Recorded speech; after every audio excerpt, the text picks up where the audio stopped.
उस रात आसमान पर काला अंधेरा छाया हुआ था। उस काले अंधेरे में चांद भी ठीक से नजर नहीं आ रहा था। बादल इतने घने थे कि सड़क पर चलती कार की हेडलाइट्स भी जैसे डर के साए में कांप रही थी। तभी आरव का फोन बजता है।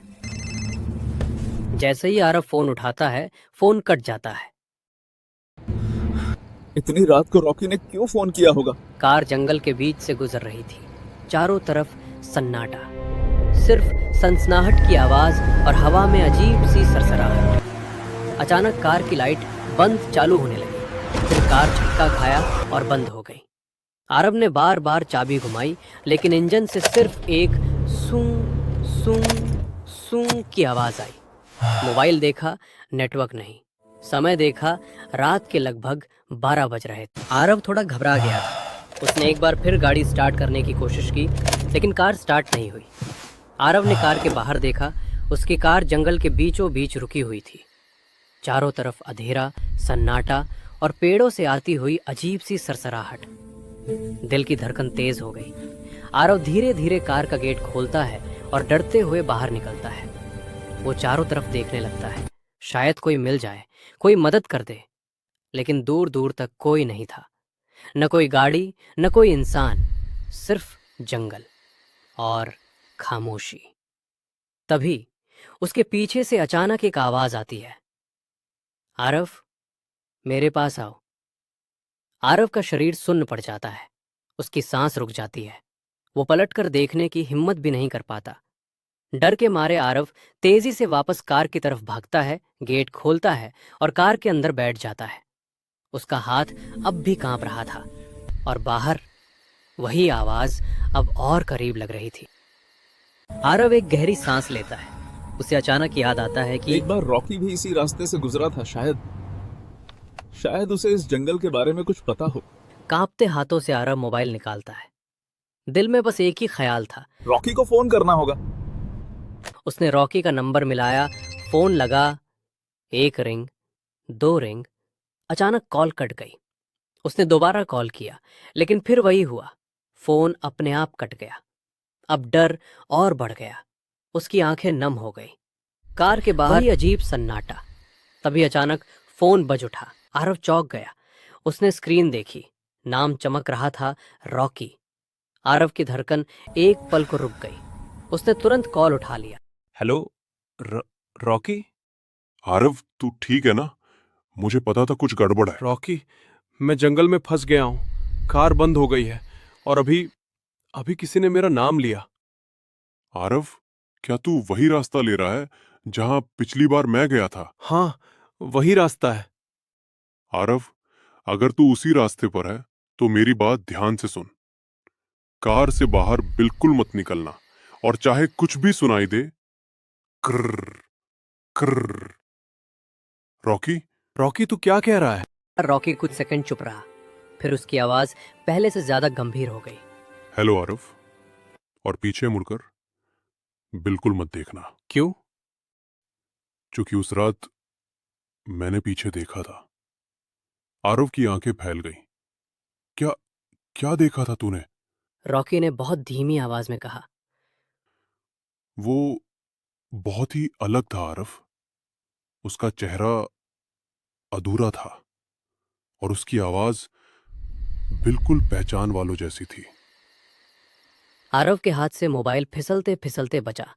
उसी पल कार की हेडलाइट अपने आप फिर से झपकने लगी। On, of, on. लेकिन तभी फोन कट गया। कार के अंदर फिर से सन्नाटा छा गया और बाहर वही आवाज अब बिल्कुल पास थी। आरव। इस बार आवाज कार के बिल्कुल पास से आई। रॉकी का फिर फोन आता और बाहर फिर वही आवाज गूंजी, आरव, दरवाजा खोलो। आरव की सांसें तेज हो गईं।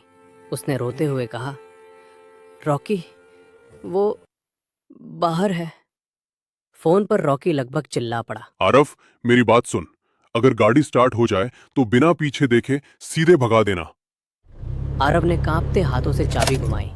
एक बार इंजन खामोश, दूसरी बार फिर वही सूखी आवाज, और तभी इंजन स्टार्ट हो गया। लेकिन उसी पल पीछे की सीट से किसी ने बहुत हल्की आवाज में कहा, अब देर हो चुकी है आरव। आरव की चीख गले में ही अटक गई। अब फोन भी बंद हो चुका था। आरव ने एक्सेलरेटर पूरा दबा दिया। जितनी हो सके उतनी तेज स्पीड में वो कार को जंगल के रास्ते पर दौड़ाने लगा। चारों तरफ वही घना जंगल, पेड़ जैसे रास्ते पर झुककर उसे रोकना चाहते हो। तभी आरव को दूर से कुछ रोशनी दिखाई दी। जंगल के बीचों बीच एक छोटा सा गांव। आरव की आंखों में थोड़ी राहत आई, शायद कोई मिल जाए। लेकिन जैसे ही वो गांव के पास पहुंचा, कार फिर से झटके के साथ रुक गई। इंजन बंद, हेडलाइट्स बुझ गई। गांव की तरफ देखने पर उसे आग जलने की रोशनी दिखी, जैसे कोई लकड़ी जला रहा हो। आरव को लगा शायद लोग आग सेंक रहे होंगे, लेकिन उस अजीब सी खामोशी में उसे यह एहसास नहीं था कि उस गांव में कोई नहीं रहता था। न कोई इंसान, न कोई आवाज़, सिर्फ जलती हुई आग और टूटी हुई झोंपड़ियाँ। और तभी गांव की तरफ से किसी के चलने की आहट आई। आरव की सांसें रुक गई, क्योंकि वो अब समझ चुका था ये उसके लिए आखिरी रात था। अब वापस जाने का नहीं था। आरव की सांसें तेज हो चुकी थी। आरव फिर से एक बार कोशिश करके कार से बाहर गया, शायद कोई मिल जाए।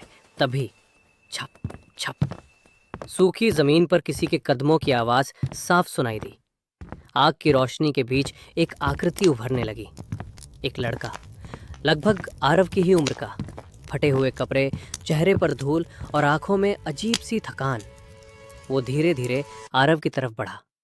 आरव ने चाहा आंखें मूंद ले, लेकिन उस लड़के ने बोला, डरो मत।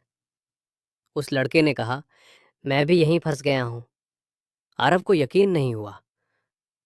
तो तुम कौन हो? बैठो यहाँ। मेरा नाम राजू है। 3 घंटे पहले इसी रास्ते से शहर जा रहा था। आरव का दिल बैठ गया। 3 घंटे पहले? लेकिन तुम तो... राजू ने कड़वी मुस्कान के साथ गांव की तरफ इशारा किया। ये गांव बाहर से दिखता है, लेकिन यहाँ कोई नहीं रहता। आरव को अचानक याद आया रॉकी की चेतावनी। क्या तू वही रास्ता ले रहा है? तो तुम अब तक... आरव ने सवाल पूरा भी नहीं किया, फिर अचानक फिर से एक आवाज आई। किसी के आने की उसका फेस डरावना था। फिर राजू बोला, भागो यहाँ से। दोनों एक घर के अंदर चले जाते हैं, तभी दरवाजा बंद हो जाता है। फिर एक डरावनी आवाज आती है, अब तुम दोनों मेरे पास आ चुके हो। राजू और आरव दोनों बेहोश हो जाते हैं।